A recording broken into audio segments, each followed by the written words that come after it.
Pigeons, hindi lang sila basta ibon. Sila ay mga atleta, kaibigan, at bahagi ng kasaysayan.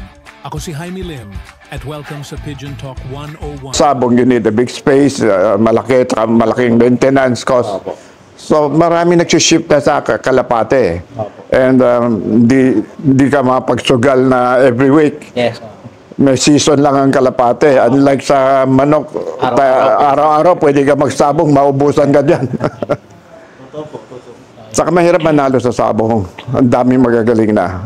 Dadalawa na lang kayo naglalaban, tatalo ka. Yes. Limang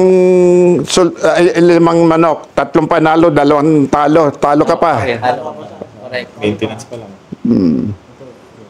May plasada. Tapos meron logrohan.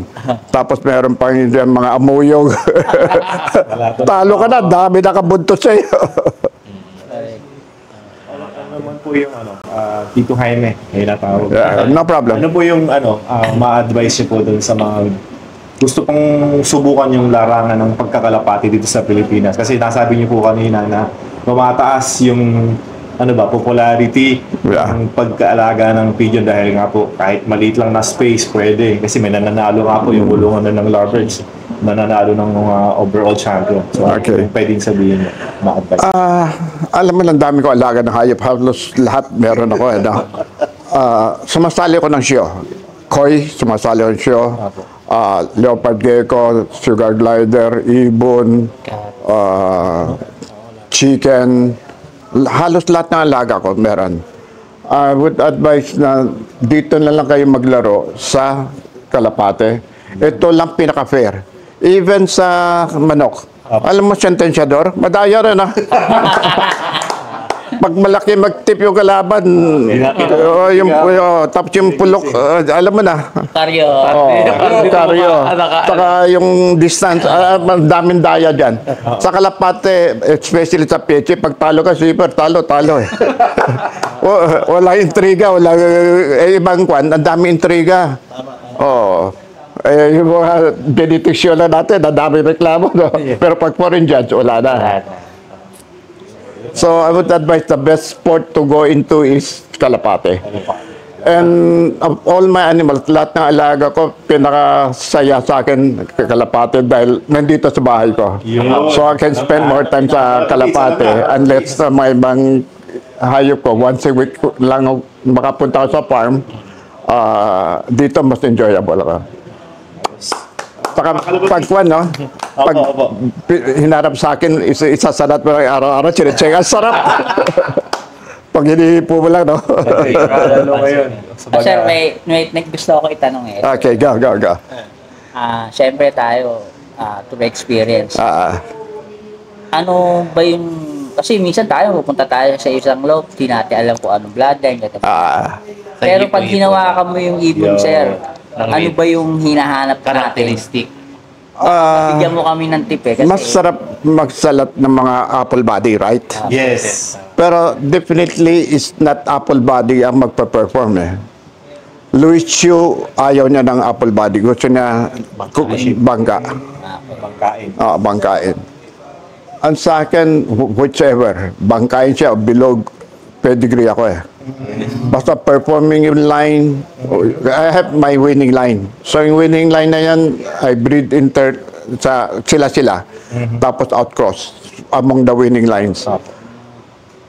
Yung katawan, huwag na masyadong bangka. Medyo konting bangka, okay with me. Apple body, masarap sa lain lang. But makita mo sa abroad, mga in-import ko, puro apple body. Maybe it's easier ibenta.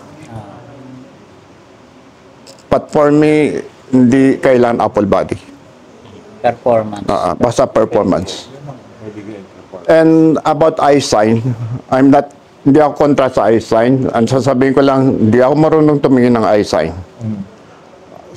Sinabi nga ni paring Nelson tingnan mo mga winners sa MacArthur. Meron bang parehong eye sign? Kanya-kanya eye sign Di ba? So for me, eye sign, makita ko lang healthy at saka kondisyon yung Kalapate. Kung dal ang mata niya, ibig sabihin wala sa kondisyon. Tsaka pag di mapulbos, o pag sanay ka na, alam mo na kondisyon di. Yes. Itsura pa lang. So, did you breed the same eyesight? When I breed my pigeons, it's through pedigree. I never have. Okay, what I do now, let's say magbe-breed ako next month, this month, to check ko lang condition. Kung okay itong kalapati, pag wala sa kondisyon, tabi, next year ka na. From there, pedigree breeding, pag pairing. So hindi ko nakikita yung mata nila. So I don't base sa mata, sa kulay ng mata. Yung iba, they do it. Sa akin, pedigree ako. Of the legend itself. Ayan. I believe. So, invite mo sila sa vlogs nyo. Ayun. So, bro, unahin mo na. Ayun, invite ko kayo sa JTP Slope TV. Ngayon, hindi pa ako nag-upload kasi nag-undergo pa ako sa medication. Pero tutuloy ko yun. Ang kasama ko lang noon sa pagbablog, pare, yung grupo namin, sila Ace, si Reggie, at saka si Master Pogi. Sumasama kami para mag-vlog. At saka, anuin ko na rin yung time ko na nagpapasalamat ako kay Sir Jaime at kay Sir Aaron na nag-invite kami dito sa kanilang And thank you rin for joining us. Yes. So, invite your Aquino brothers sa inyong vlog. So, we invite you to see our videos, of course, with my brother Aquino. Actually, Lim Aquino. Okay.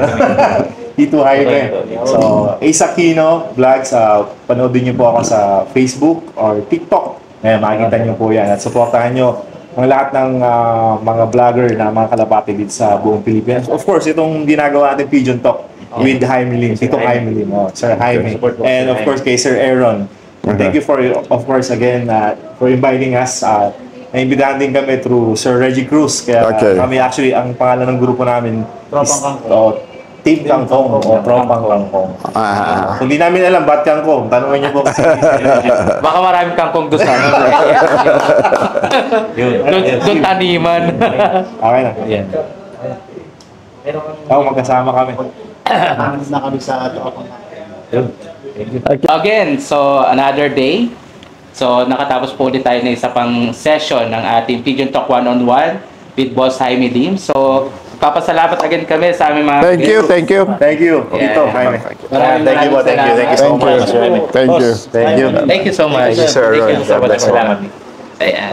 Sarap po ng kape nyo at saka ng bilo-bilo. Mukhang babalik kami rito.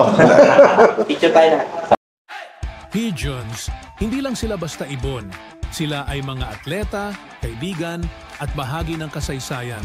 Ako si Jaime Lim at welcome sa Pigeon Talk 101.